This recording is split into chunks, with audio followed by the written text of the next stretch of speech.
And yes, as you all know, we've got Jen Roskowski joining us today. We're also joined by Douglas KB from Defiance Silver. And yes, dialing in straight from Mexico. So it's going to be awesome to hear a bit about their project today, some of the awesome things that they're up to. But I did ask them to bring some of their favorite pet rocks with them. So I'll kick off with you, Doug. I believe you've got some pretty cool ones to show us. Certainly. Well, I will. Jen and I pulled these out of the mine workings, and they are certainly shiny, which we quite like. These are typical of the systems around here, and you find these really in a lot of the big deposits. So what you would find over at Juanicipio or Fresnillo in the Santo Nino system, La Colorado or the Sombrerete districts. Those are basically a solid piece of galena that's going to grade, probably about a half a kilogram silver and sort of 10 to 20% combined lead zinc. And these are really what form the backbone of the mining systems here. And they are big time polymetallic systems, but they're one of the things that's really nice about them is, of course, they're very shiny. And so, I love and they're very that. heavy. As I said, you'll notice this if you drop it on your foot, but Jen will really get into this. She's got some really great photos of the rocks. One of the things that was really cool here, I don't know how well you can see it, but one of the gang minerals we have through here is this really, really beautiful purple amethyst. So it's this beautiful purple amethyst, and it occurs with these really, really beautiful primary silver sulfides, and then they're in this matrix of galena and other types of sort of lead and zinc minerals, and you're a bit deeper into the systems here, so you're not finding as many of the sulfur salts around, but they are really spectacular, and they're all over the place, and we're very happy to have encountered them a lot with drilling. So Wow, that is super cool. Jen, do you have some cool pet rocks to show us? I do actually. I don't know how well you're going to be able to see it. Maybe I should shine a light on it. Is that like pure acanthite, or what did you call it? No, it's right? Covalite. It's covalite. It's actually a copper mineral. So this rock is a polished little slab of this rock. I'm really failing at this. All right, I have like flashes of blue in it. Yeah, and it's like a blue purple color. Yeah, I might see if I can use my spatial awareness skills here. So it's kind of dark unless you got it in the really good light, but it's like a blue purple color. And the first time that I saw this material, I was actually at like some kind of, I don't know, like art market somewhere in Alaska. And some guy was selling like little pieces that looked like this. And I was like, where is that from? And I got out of him that is from that old Kennecott mine in Alaska, which is the mine that made the Kennecott company, which turned into Rio Tinto. And it was a crazy project. They had to like build a railway and like move a boat around this mountain, and they used the boat to the railway. And it was an epic project, and the material is very high grade. It's been turned into a national park now, and you can visit it. And so like I was there visiting the park. Yeah, it's a geopark. Yeah, I was there visiting the park with one of my friends from grad school is getting married in Alaska, and I was working up there. And we went and we camped out, and it was just spectacularly beautiful. You can go under the glacier, and the ice is just so blue. And I was lucky enough to see a glacier bear, which is a black bear, but they have like cinnamon colored fur, and this one like a little blonde stripe down its back. And it was a really nice little encounter. I saw it, it saw me, and then we kind of went different ways. Would you call that a nice encounter? I think any encounter I'd be pretty nervous. Yeah, right. Massive covalite like that. It's like rare, isn't it, to have big pieces like that? The carbonate replacement sort of breccia situation here. It's kind of a usual type of deposit. But I had seen at the visitor center that they didn't have any good pieces of ore. They just had this like really ugly, weathered, kind of black chalcocite coated piece. And I was like, oh no, I've seen what it looks like.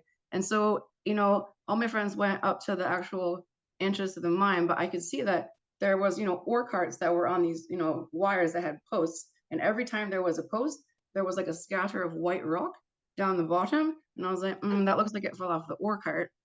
So I went and had a look around, and I got like a big giant piece, and I broke a little tiny piece off for myself. And then I left the other piece right in front of the ranger station door, because the ranger station is really spectacular. And it just, there we go. That's so cool. See the blue flash. Yeah. But it was such an awesome trip and such a beautiful place. And if it's in the Wrangell St. Elias Mountains, if you guys ever get a chance to go, I highly recommend it. Incidentally, they were using eucalyptus oil as a froth or flotation agent. So well, thanks for sharing that with us. We'll get stuck into it now, but yes, welcome everyone to GeoHug. So yes, as you know, we've got Jen Roskowski with us today. So Jen is an exploration geologist with OreQuest Consultants and currently leading the technical team at Defiance Silver Corp. So since 2019, Defiance Silver Corp has amalgamated a district-scale land package and is conducting discovery-focused mineral systems geoscience in the Zacatecas District. So it's going to be wonderful hearing from Jen today as she takes us through the process, the results, and the spectacular rocks encountered. So it's going to be an awesome session. I hope you all enjoy it. Please use the chat and we'll open up the floor at the end. And yes, thank you, Jen, for joining. I'm so happy that you've joined us. excellent. Thanks for having me. Okay, wonderful. All right. So as you guys heard, we are going to be talking today about the work that we've been doing in the Zacatecas Silver District. More than 1 billion ounces of silver has been pulled out of this camp historically, prior to 1970, in fact. And we're going to hear a little bit about silver in Mexico and how it all came to be and what's been happening there since, I don't know, the 1500s, really. The disclaimer. So, I mean, I wanted to kind of take this back a little bit because before I started working here, I was really working mostly in copper, as probably is evidenced by my copper mineralized rock that I was sharing with you guys. And kind of bring it back and talk just a little bit about epithermal systems, where are they located, more or less, kind of what do they look like, and what do we expect to see. And so, as you can tell from this figure, they are associated with the subduction zones and accretionary margins.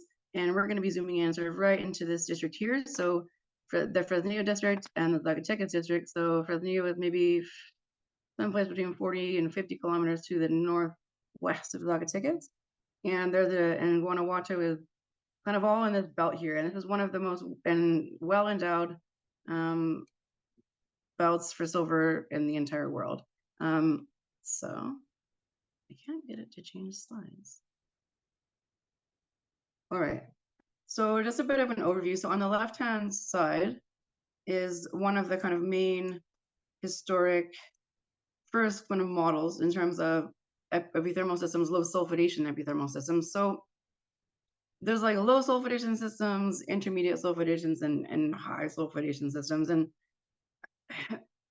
you know, it's been a long time for me to really kind of understand what is the significance of it. I think for me, the significance really is it tells you something about what kind of tectonic environments that you might want to be looking for these in, and what type of minerals that you're finding there often gives you an indication of which of these systems that you're in. And I think historically, there's been a lot of these intermediate sulfidation systems that they do occur around kind of more standard Andean style porphyries. And then the low sulfidation systems occur in quite extensional environments, like think Nevada and the Basin Range and that kind of thing. And I was reading recently that the coexistence of the intermediate and low sulfidation systems in Mexico actually challenged the historic understanding of intermediate sulfidation system, and that there are two different kinds of intermediate sulfidation systems, and the ones that we are looking at today are kind of much more related to kind of the end of subduction and that transition between the end of subduction and, you know, sometimes like really strong extension in terms of the basin range. And so the low sulfidation model is just that. It's a model that tells you what kind of alteration, what kind of metals you expect to find in different zones. And typically you find your sort of precious metal bonanza zone at the boiling level, and then sort of below that tends to be a more base metal rich horizon.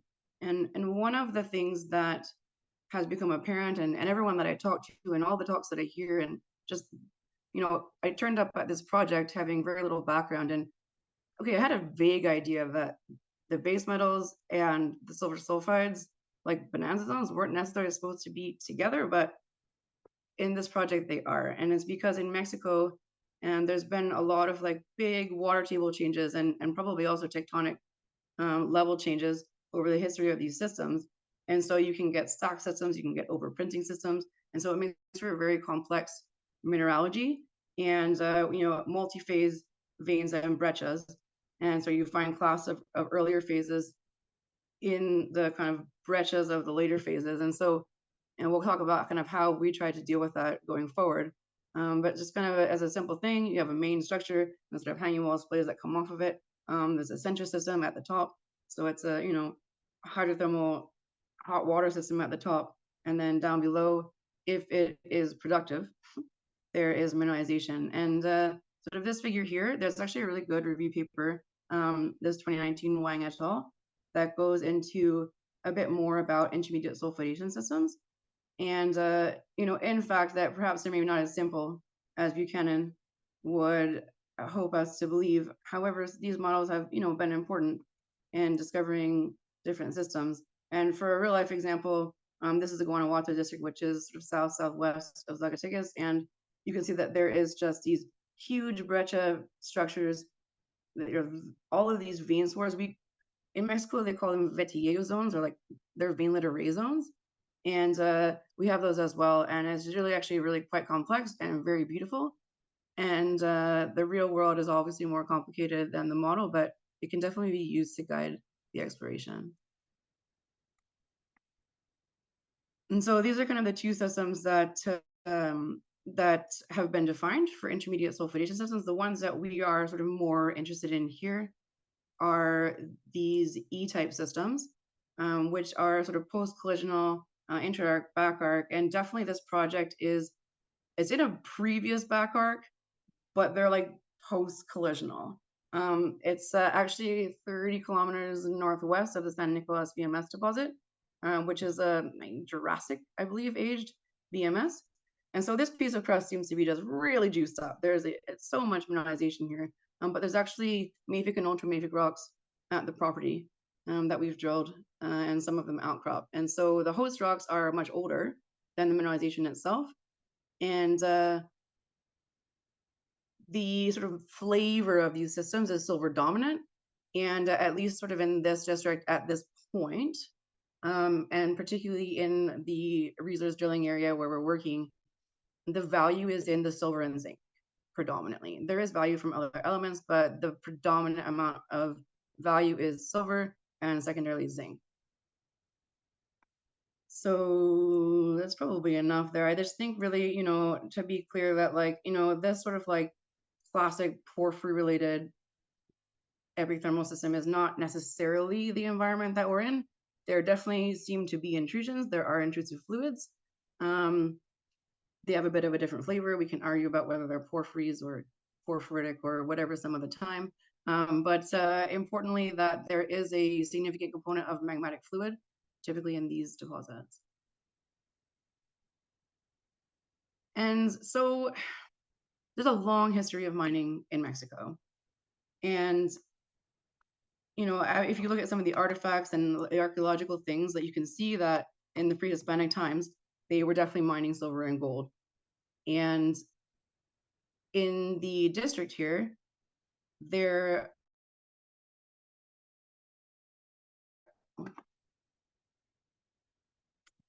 goodness gracious, emoji is hard sometimes. There we go. There's definitely sort of evidence of pre-Hispanic mining. It was a pretty sparsely populated area at the time, kind of the northern end of the Mayan realm. And so I think because it was not quite as wet or productive as the areas to the south, and eventually those people moved on, a large portion of them, because it became very dry. And prior to that time, though, there's still some people living there. And when the Spanish arrived, a lot of these deposits in the district were being artisanally mined.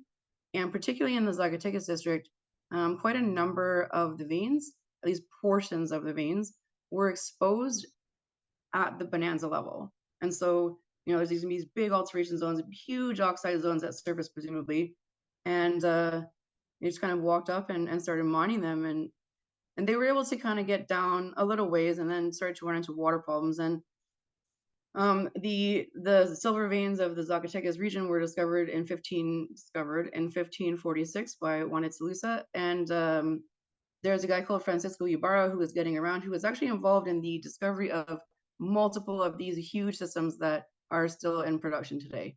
And there's been historic mining, sort of intermittently, I would say through to 1970s, kind of my when things started to change in terms of exploration and techniques. And there's been pauses for the Spanish Revolution and the War of Independence and all of these things, and sort of moving into this modern exploration phase. And one of the things that is not always true, but it is sometimes too often true, is that a lot of these big systems, things like Pan American's La Colorada, and sort of the Fresnillo Juanicipio district, they kind of all started out with these smaller veins at surface. And then as kind of people explore deeper, as people use model-driven exploration in the district, started to find either deeper vein systems, intact systems, skarns, carbonate replacement deposits. And so it's kind of things that were exposed at surface can be a guide. And I think there are many, I hesitate to call them blind structures. Some of them are blind and some of them are just, I don't know, they can't see very well. Like they're very cryptic at surface. But we work with a guy called Miguel Davila, who has been working in these systems his entire career. He was actually a baby geologist in 1978, I think, at the Fresnillo mine, right 2 years after they had made a huge discovery there. And so it's been really, really great to have him. He's worked at Teotita and a lot of these big mines. And, we're kind of wandering in the field and, okay. He's like, wait, what is this strange foliation, tiny zone with alteration? You're like, there's a structure here. We're like, oh, better map that, and it's been really, really cool to learn those things. And also kind of start getting my eye in and be like, oh my gosh, you guys, like, look at this, and so that's been really, really excellent. And I think one of the things that has been emergent in Mexico, over the last, developing over the last, I don't know, probably 30 years, 40 years, is that like historic mines or historic districts that were once either closed or going to be put on care and maintenance have actually turned into world-class and sometimes tier 1 deposits.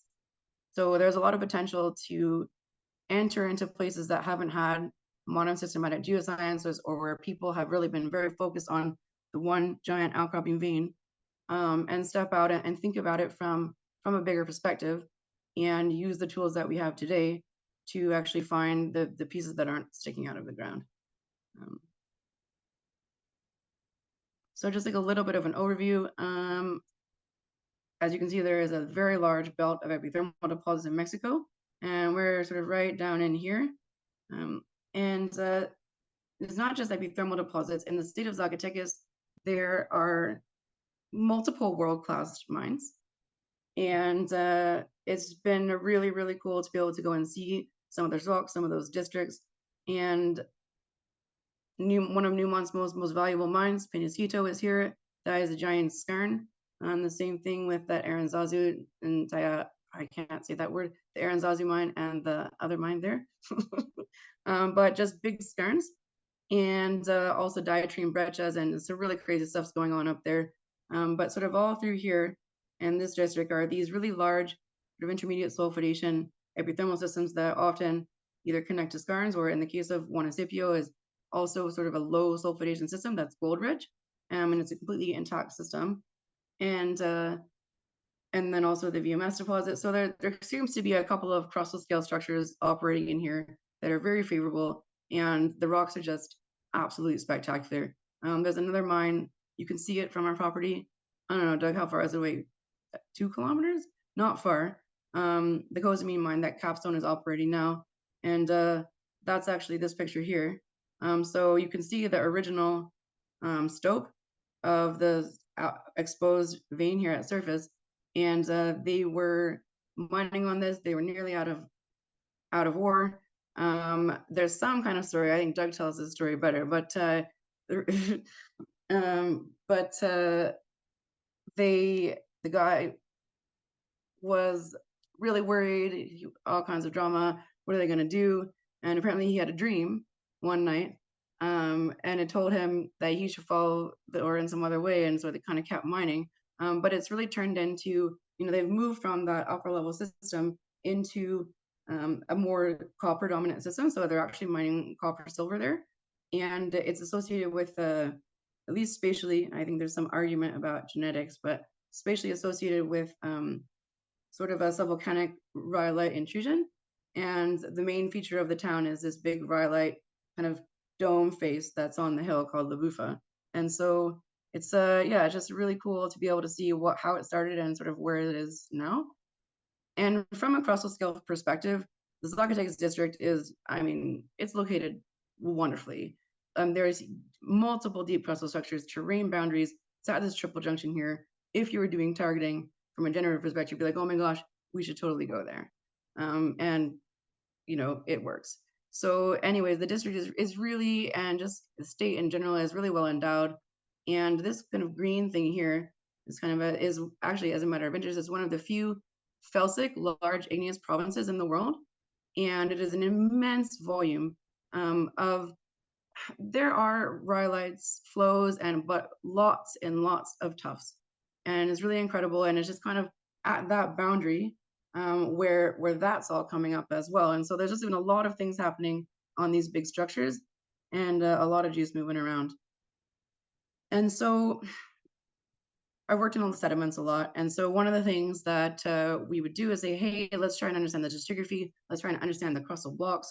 Let's see what's out of order, what's not working. And this color stretch scheme was Jan Harm Godfrey's idea. And I think it's spectacular because you put the stratigraphy in order from oldest to youngest in a rainbow, and then your eye can immediately pick places where it's out of order or where things are in contact with things they should not be or where you're missing units. And for me, I think one of the things that when I did this in the first time that was really interesting is that you can see sort of down here where it is Zacatecas and Fresnillo, is that they seem to kind of be part of the same crustal block. They actually have it's the basement unit to all of these sediments sitting on top. And it's a Jurassic Cretaceous arc system. And those are the host rocks. And there's limited sedimentation of all of these units here. But these units, the Cuesta del Cura and Didura, Caracol, these are actually the host lithologies to a lot of large deposits like Penasquito and Camino Rojo, and also La Colorada. And so those are really carbonate-rich parts of the package.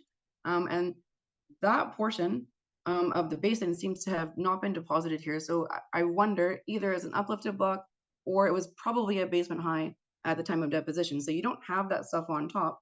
But what we'll see later is that there is other carbonate material below this arc. And so we'll talk about that more at length. And for all of the Australian and other old rock geologists, I had to do this when I first started looking here. I put a time scale over here. I guess we've entered the Phanerozoic. We're in the sort of very end of the Mesozoic and sort of, from beginning of the Cenozoic to about halfway through it. So these are mostly Paleogene deposits in terms of the mineralization age, but the rocks are, in the case of Cosamine, some of them are Triassic, but Triassic, Jurassic, Cretaceous, so substantially older than the mineralization. So I wrote this figure from one of Peter McGaw's papers, and I think it really outlines very well this sort of central Mexican silver belt. This Sombrerete San Martin district is where the La Colorada deposit is. There are multiple deposits, multiple mines in this district. Fresnillo is the Fresnillo deposit, as well as Juanicipio, which has been a recent large discovery. Zacatecas, which is where we're working. Real de Angeles was a historic district as well and continues to mine there, and then Guanajuato as well as one of these similar districts. And almost every one of these districts has to date had about 1 billion ounces or more of silver removed from the district. So these things are really rich, they're big, there's a bunch of them all together there.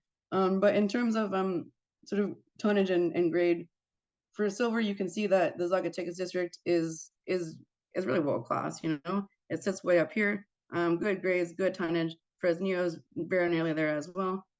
This is the Guanajuato district, and this is Durango, which is just right over here. So if you kind of continue the trend further towards the northwest, and then in terms of gold, oh gosh, they're kind of similar, kind of in the middle here. They're really silver dominant districts, but they do have deposits or sort of vein systems that carry significant gold.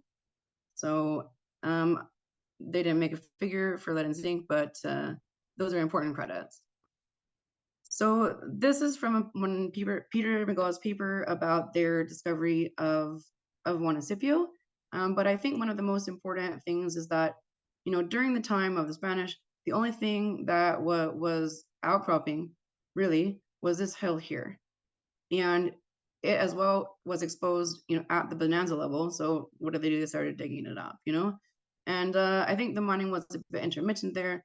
You know, previous to like a lot of this stuff, it just wasn't a really well producing district because they were having trouble, you know, exploring undercover or, you know, from the underground workings.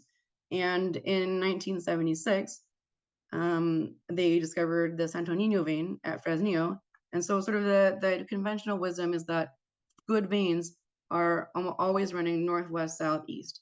And there are good veins running in this direction, but incidentally, there's also east-west structures, more or less east-west structures that appear to be later in time that also can be very well mineralized. And so they made this discovery from the mine, and it actually enabled them to start mining again, and it turned it into like a long life, you know, world-class deposit. When previously they had just been actually in Zacatecas looking for waste material and trying to mine out backfill material from the mines to put through the mill. So that was a really big game changer for this district. And they kind of carried along going that way. And I mean, I think the reason that was discovered at that time is because someone started, you know, following evidence and ideas and stopped being so attached to the dogma about which way the vein should go, where should they be. And they stepped out and discovered that. And then the interesting thing is there is I think it's an SAG volume from 1988 that has a bunch of papers about Mexican ore deposits and these silver districts as well.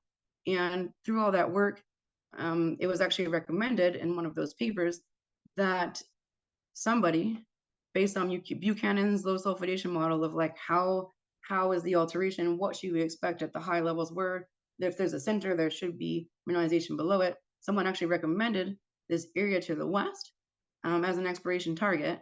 But it wasn't until I think it's really the early 2000s that this, you know, they were able to get in there and get traction on that. And Peter and those guys were working it up and really just doing a lot of, you know, early systematic geoscience. And it was about a 10-year period, I think, that they were in there trying to get funding, trying to convince investors that this made sense, that they needed money to drill deep holes or sort of step into these systems and actually follow that concept down to a discovery. And that's what they did. There was a hit a couple of years earlier on the Juanicipio vein, but the discovery hole was in 2005 on this Valle Cañas vein. And so moving into the Zacatecas District, which is very similar in its age, appearance, mineralization, the processes at work. The exposure level is variable. A lot of the veins in this district, at least portions of them, are exposed near to the bonanza level. However, there are other structures and ancillary structures and potentially systems in place deeper than the ones that are outcropping that do not outcrop or are very cryptic at surface. And I think for us and, you know, all explorers that are working in this day and age, those are the kinds of opportunities that we absolutely need to capitalize on, because you can kind of look at what's there, you can understand the system, and then start using the data that you can collect to explore for these things undercover, on offsets, you know, in ways that people just couldn't look for them before. And so to kind of give you an idea of the land package, so the original land package of the project was sort of this main, can you guys see my pointer? Yeah, okay. This main package here. And so the main structure in the district is the Veta Grande, or the big vein structure, which is very cleverly named. It's very big. It can be up to, you know, 30 or 40 meters wide. On our property, it is, the average width is about 7 meters and the median width is about 6 meters. So it's it's a significant size. Some of these narrow vein systems are more like 1 or 2 meters wide, and this it's got some guts to it. Really incredible breccias, multi-phase breccias, really pulsed. Seen a lot of fluids over a long time. And one of the things that the Defiance did prior to us joining was picked up as much of the Mag Silver's ground in the district as they could. They purchased it, as well as all the data and all of the drill core. So we have some of that work that they were doing there, and a bit of insight into their thinking. They obviously stopped working here and went to focus on Juanicipio when they started really getting into that discovery. And so that's been really great. And then I think for me, I think that's been a game changer, and a thing that I think that Doug is really proud of, and he should be, is, helping us really get this ground to the north, the Lucita and Panuco project areas.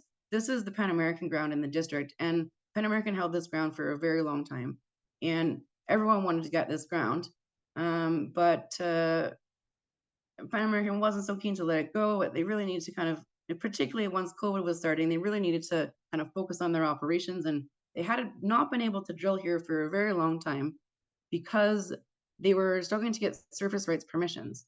In Mexico, there are these groups called ejidos, which are sort of groups of community members who hold parts of the surface rights and parts of the land. And they just, hadn't really been in the district. They hadn't really been in the town. They just didn't have that kind of experience.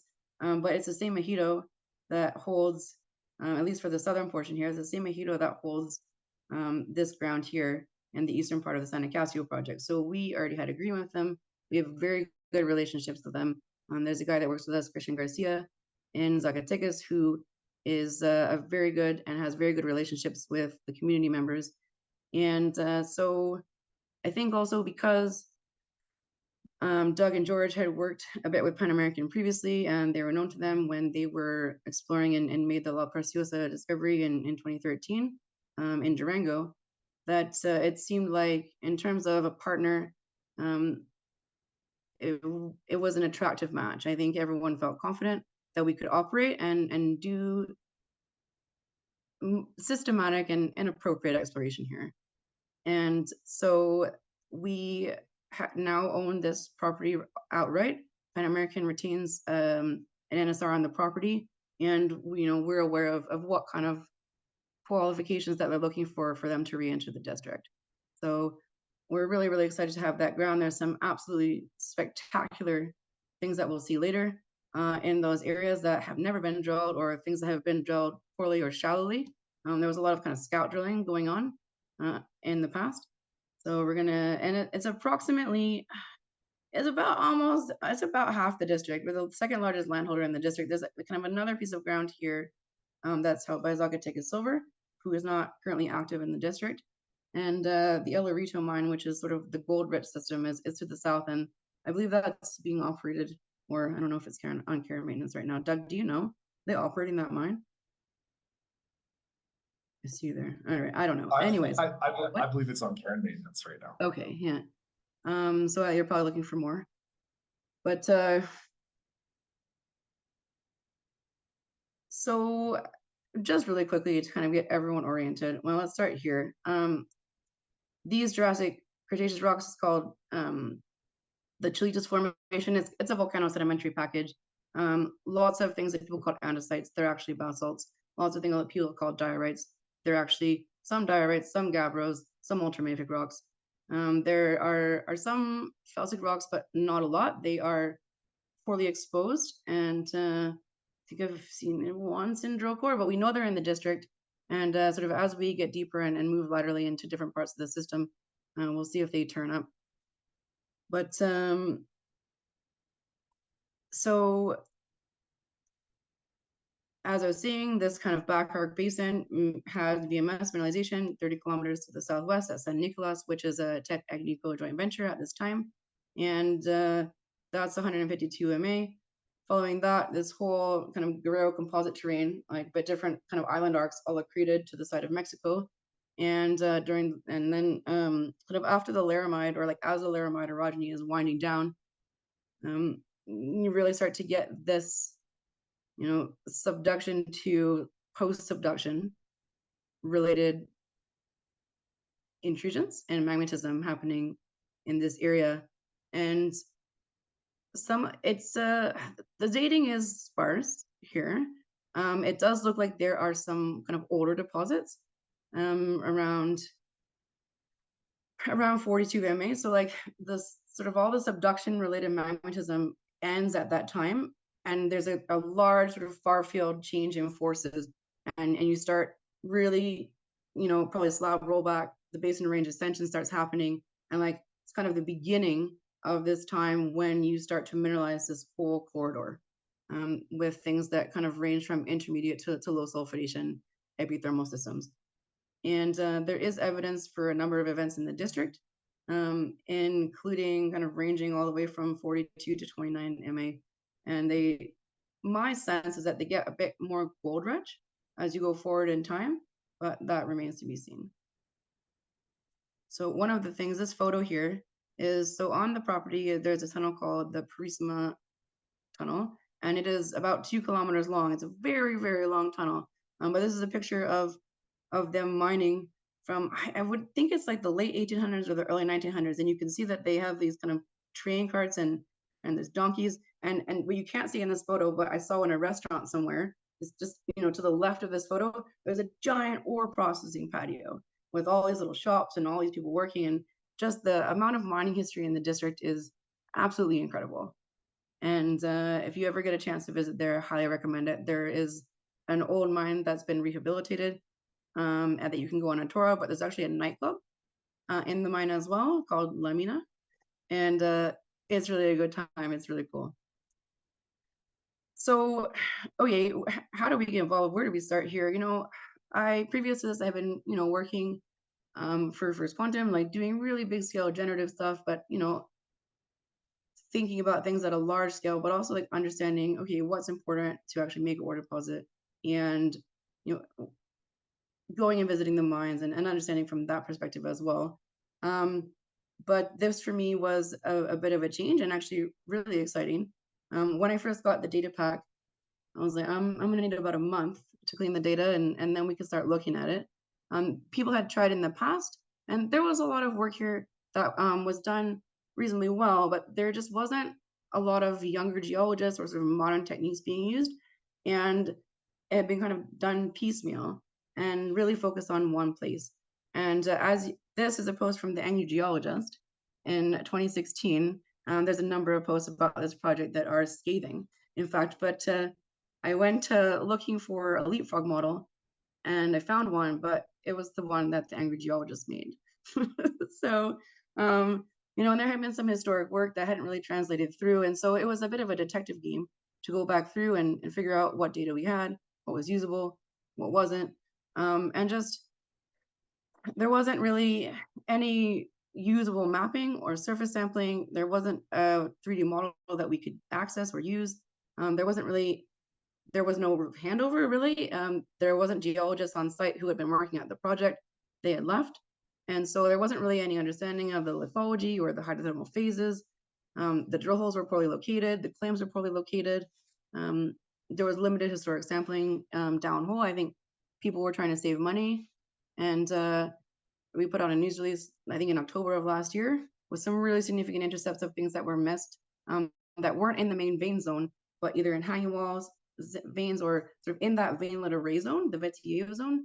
And it doesn't always look like much, but oh my goodness, sometimes it runs really spectacular grade. And yeah, so really starting to get into that, and putting together the land package, putting together a thing that looks like a database. Now we have an actual database of modeling geologists. We're using MX Deposit, which I know is not a real ODBC database, but it's working for us wonderfully right now. And not much from the underground had been digitized, except some of the levels of workings. And a lot of data is just missing. It's an old mine. A lot of the level plans, like, we don't have them. We have no idea where they are. Nobody seems to know where they are. And so kind of started from a place of lack of data and lack of understanding, or like kind of mineral system knowledge. So now we have a team of variably between, I don't know, 25 and 30 people. Almost everyone is Mexican. Me, Doug, Stephanie, George, who is our QP, and basically just like the most senior management is not Mexican, but everyone else is Mexican. Armando Vasquez, who I think is on this call, he's Mexican, but Cam-born School of Mines educated, and he's been absolutely instrumental in helping us understand how to work in Mexico, understand how to explore, understand these systems, understand how to navigate the legal and tenure situation. And so he's a rock star. He's also OreQuest peep. So shout out to Armando. And also in this photo, one of the first people that Doug called was Miguel Davila and his son Johnny. Miguel is a spectacular geologist with experience in these systems, like I said, and his son is a great logistics guy, also a pilot. And so at the beginning, it was, you know, the four of us plus two guys from Zacatecas. And we really kind of understood that what was happening there was that we needed to do different data capture and we needed to assemble a land package. And we have been, you know, really grateful in having a supportive, you know, high-level corporate management team who has allowed us to have autonomy in terms of planning, directing, executing what kind of exploration program we're going to do, what do we need to do, how do we figure out what to do, and assembling the land package, and then setting up this exploration program where we're doing things systematically, we're collecting the correct data, and then thinking about the system from like a mineral systems perspective.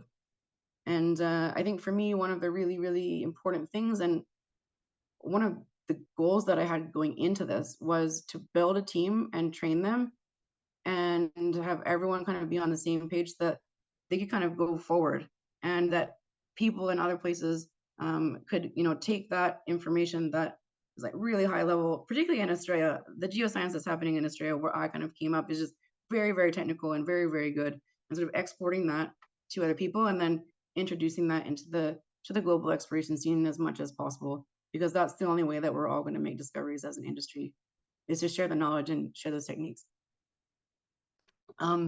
Yeah, nobody had ever done oriented core drilling here. When I said that to Australians, their head just blows off.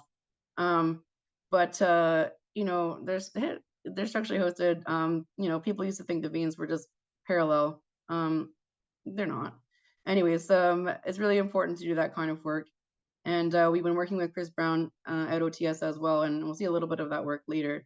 But that's really helped us do QA/QC on the ORI and get both the drillers and the ore loggers trained up. And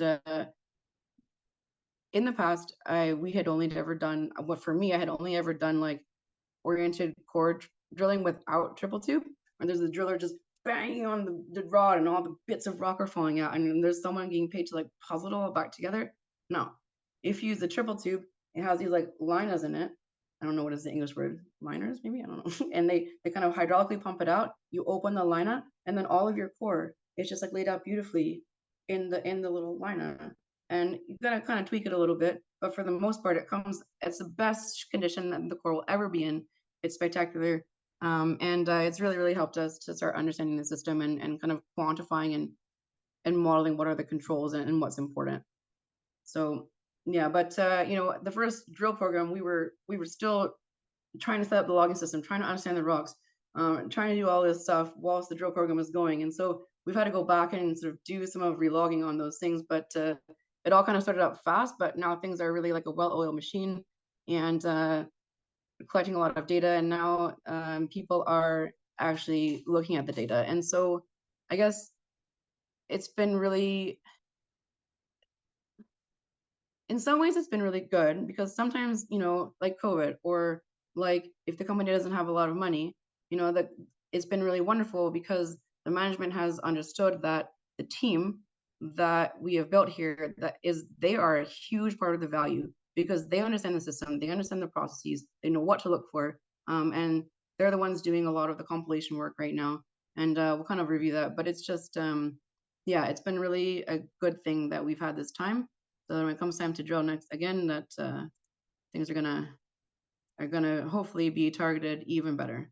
And I think the other thing is, in this district, is there's mines everywhere, and you can just wander around and go and look at them. Veins outcropping, huge zones, old mines, multiple things that have actually really informed. This rock here is actually from Fresnillo. Russ sent me this, but we actually see this phase.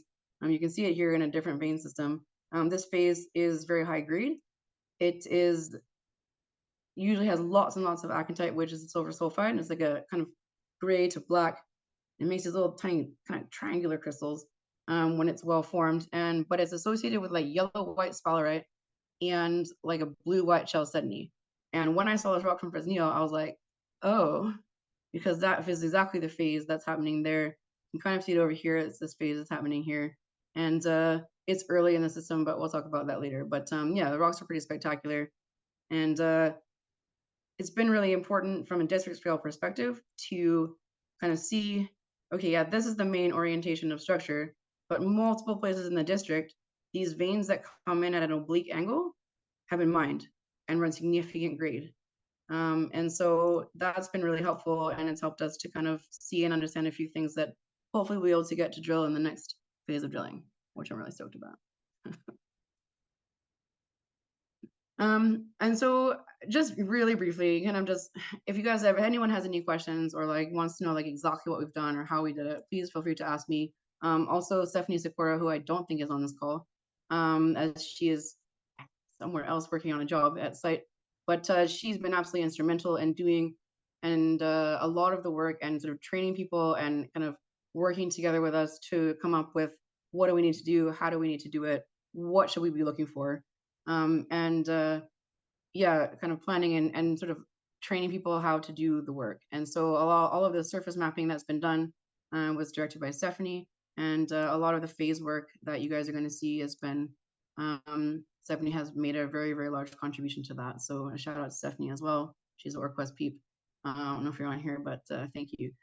So yeah, just really getting there, doing the work, collecting point data. Also, there's point data being collected into the Q field and maps being made in the field. Those are digitized. And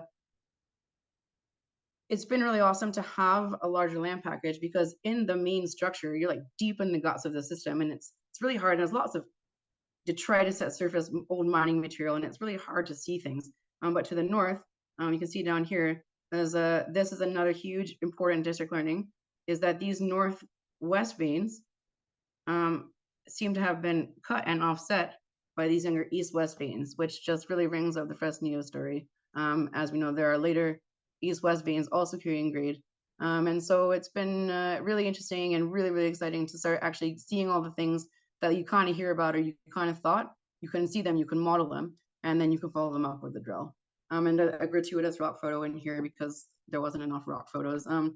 This is the first hole that we put into like this sort of massive sulfide phase. And this hole was sort of targeted on the fact that there was a zone to the east of this area that had been poorly drilled, and people thought there wasn't anything there. So we kind of lined up at the pad and just drilled into the block at an angle that, we had more or less modeled from our limited data. And incidentally, there's some pretty good mineralization over there. And the old time, you could see that the old time miners have been looking for it, but it looks like it's offset by maybe, I don't know, 10, 15 meters, guessing. The guys at site will tell you later once they've compiled everything. Yeah, so there's things that were missed or unknown. And for me, that's just really encouraging for the rest of the system, that there's something quite close to surface in the old historic mining area that they missed. And it looks like that. So yeah, this is our kind of like galena sphalerite phase that runs usually very high grades of all metals, including silver and gold. Another huge thing that we've been doing is just digitizing all the data and validating it all. This has been an absolutely huge process that everyone has done, not only the assays and the drilling, but all the underground sampling, also the locations of the drill holes.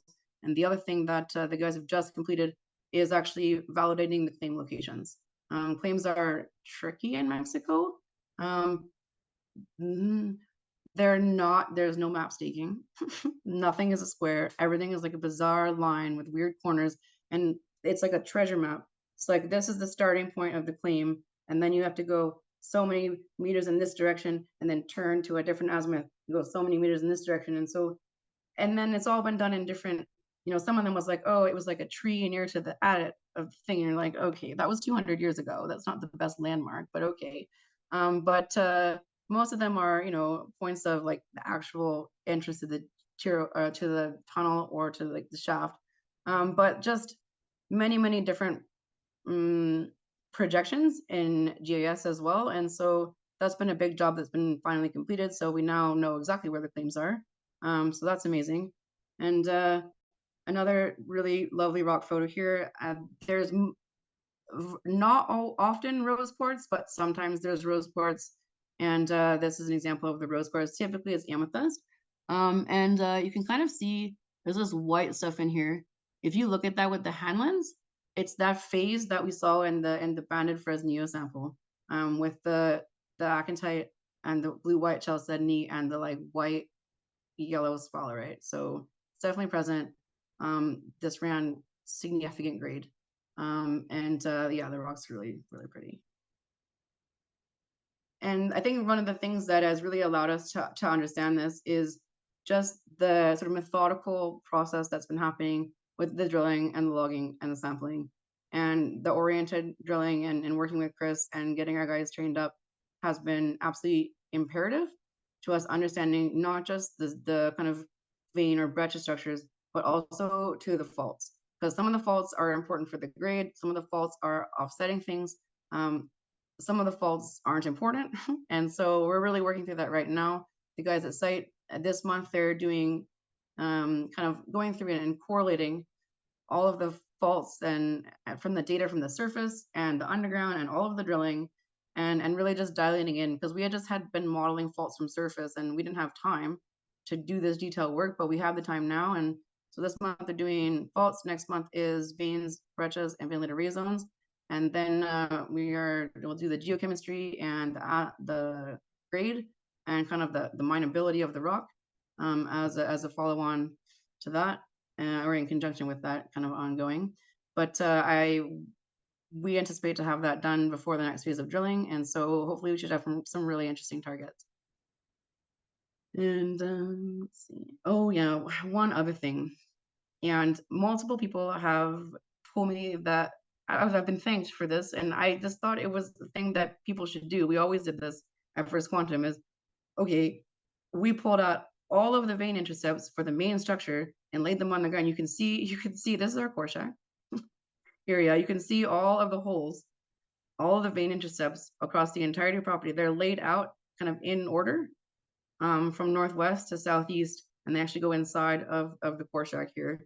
And so we did a big kind of relogging campaign just of the main vein intercepts as a team, and each kind of group was responsible for different things: faults, the vein stages, what are the rocks, all kinds of different things, where are the workings, that type of thing. And so now we have a data set that, at least for now, we feel like we can trust.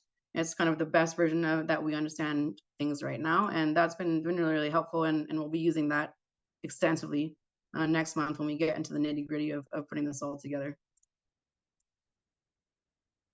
So shout out to Chris. This is one of the things that we kind of understand. This is how the systems are supposed to look. This is how they're supposed to be. These things are gonna be running grade. These kind of like extensional veins between your at your dilational zones.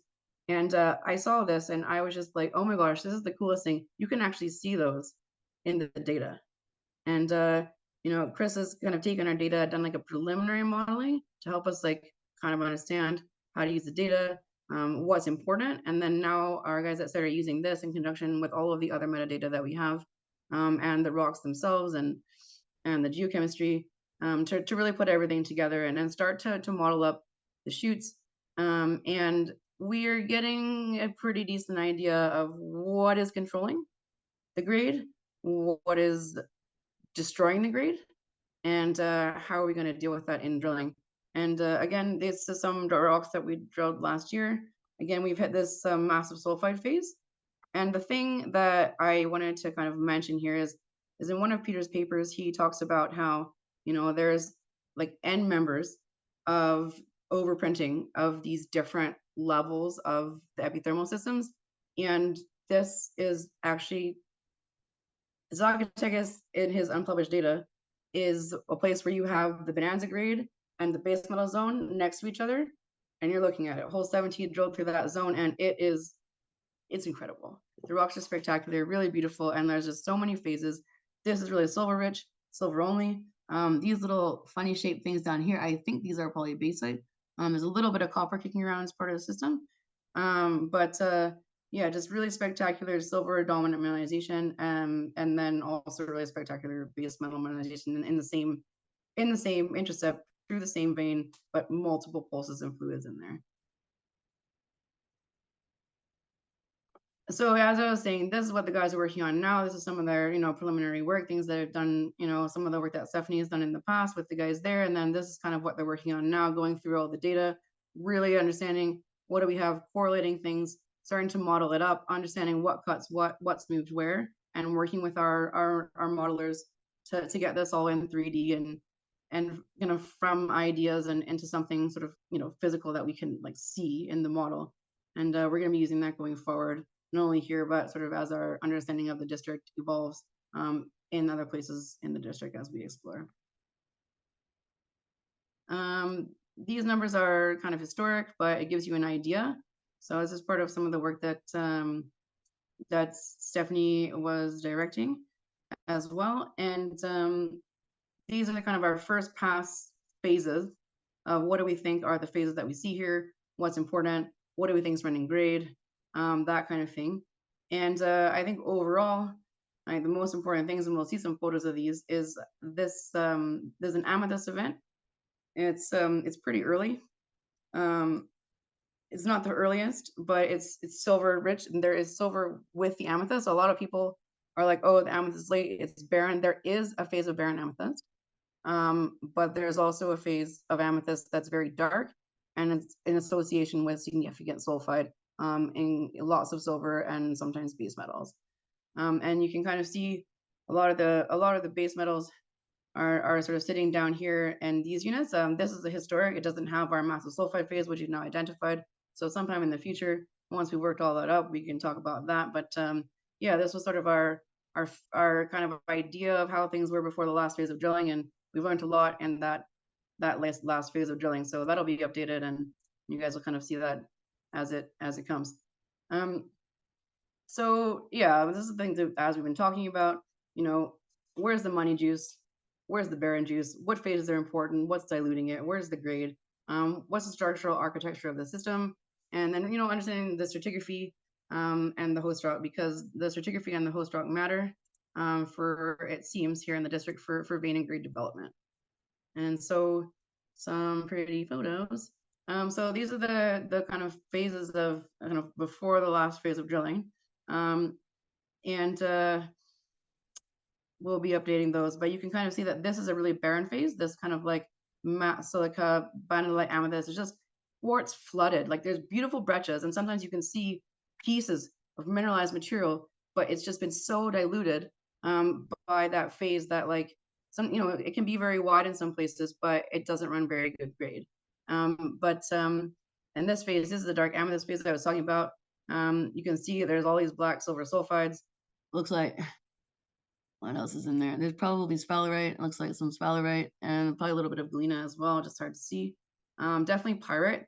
As the system evolves, you can see over here that you really start to get a lot of pyrite. There's like, this thing here, you can see it's sort of massive sulfide, semi-massive sulfide. And that's some of the stuff that we saw on hole 70. And there's galena with this. There's sphalerite with this. The sphalerite tends to be quite dark. You can see the sphalerite evolve from like a yellow-white iron pore sphalerite through to like, in some places in the deeps of the Veda Grande mine next door, I've seen some black text sphalerite, but on our property, typically you start to get like a really, it's orange, yellow, orange, kind of reddish, and then like dark brown. So you can see like increasing iron as the system is changing, or we're seeing a sort of different part of the system. This bladed phase is early. We're still trying to understand this. It is usually bonanza grade material, but it's not super high level. It's still silver sulfides, not sulfur salts. Other places in the property, as you move north in the district, you're actually higher in the system. But this thing's just exposed pretty deep. But yeah, this runs really good grade. And then you can see some of these other phases.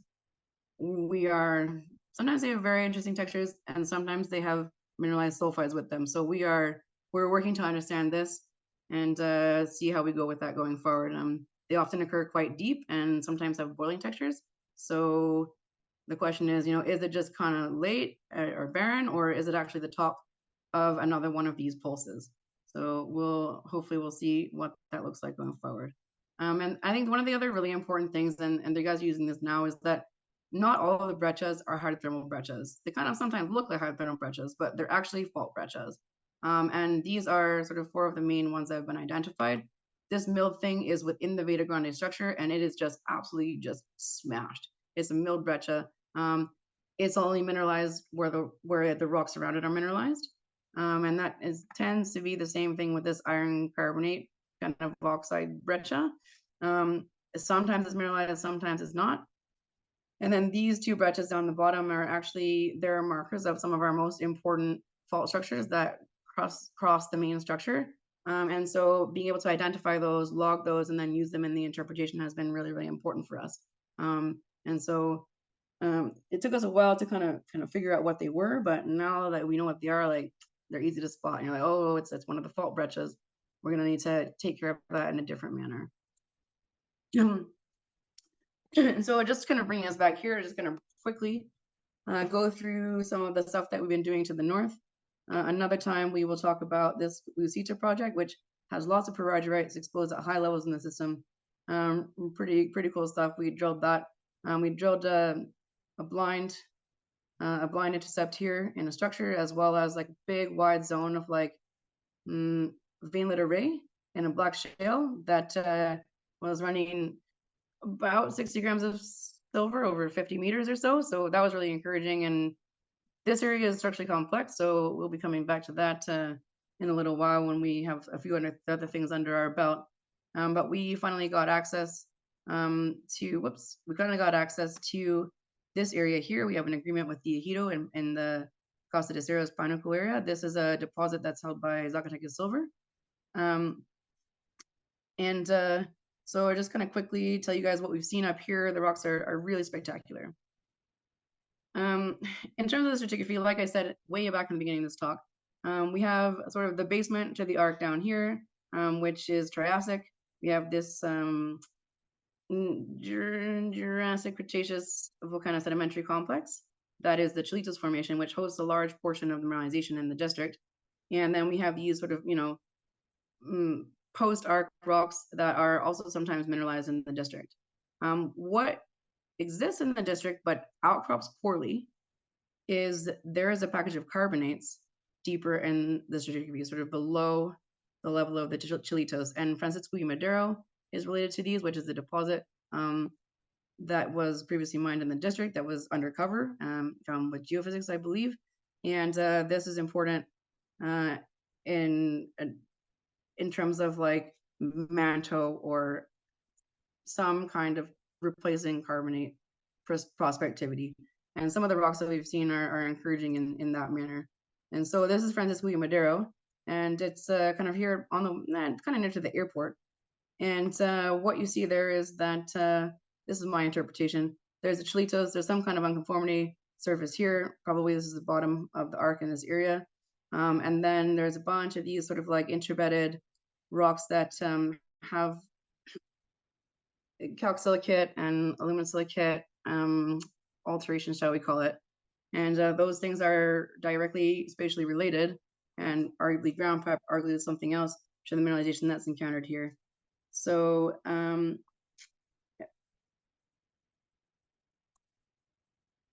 one of the things we've been working on is just really dialing the stratigraphy. And as you go north in the district, the thing that we have learned is that you start to get deeper into the stratigraphy. We start to see the gray wackies that they have in Fresnillo. You actually start to get some more kind of carbonate-rich material. And so as we move north, we have been doing a fair bit of mapping. Just off the property to the north, there is actually outcropping limestone. And so we've been mapping all in this area. The map's not ready yet. Maybe we'll show you the map one day. But sort of in this area, and as you go north, the rocks start to get deeper in the stratigraphy, it seems. And so one of our ideas is is really just to kind of get in there, map it out, and then figure out how to drill this thing, because it has one of the best polymetallic signatures in the entire district. It's not just silver, it's silver, lead, zinc, copper, moly, everything's anomalous. The rocks are spectacular, and it's been under drilled and sort of drilled shallow and only in a couple of areas. And so just to kind of wrap up here with some more pretty rocks, this is some of the material that is outcropping at surface. Some of it's been thrown out of shafts, but some of it is outcropping. Some of it's mineralized to the tune of 700 grams in silver, and some of it's sort of running lower grade, but it has these really beautiful cockade and textures with it. And this is pieces that have been excavated from one of the shafts, and we were kind of standing around at this location, and everyone had a different opinion about what is the origin of this rock, what is this rock, and somebody's like, oh, it's epithermal, oh, it's a VMS, oh, it's a manto, and it's just really, really very interesting, and starting to look like we have quite a mix of minerals here. And so this has kind of been our focus, mapping this area, trying to understand this area, getting it modeled up so that we can drill it in one of the next phases of drilling. But yeah, I don't know, we got arsenopyrite, sphalerite, chalcopyrite all hanging out together at Mark's site. So some stuff's going on here, and the rocks are multi-phase, pulsed, and looking very, very interesting. So keep an eye out, see how that goes. Hopefully we'll be doing some more drilling this year. We'll see exactly where and when that will be. But yeah, we're working towards trying to put out a new resource estimate in the resource drilling area, and also getting some scout holes into this area to the north. But yeah, big thank you to everyone that I work with. This is not just me, this is a whole team of people, and like, awesome. Yeah, thanks everyone.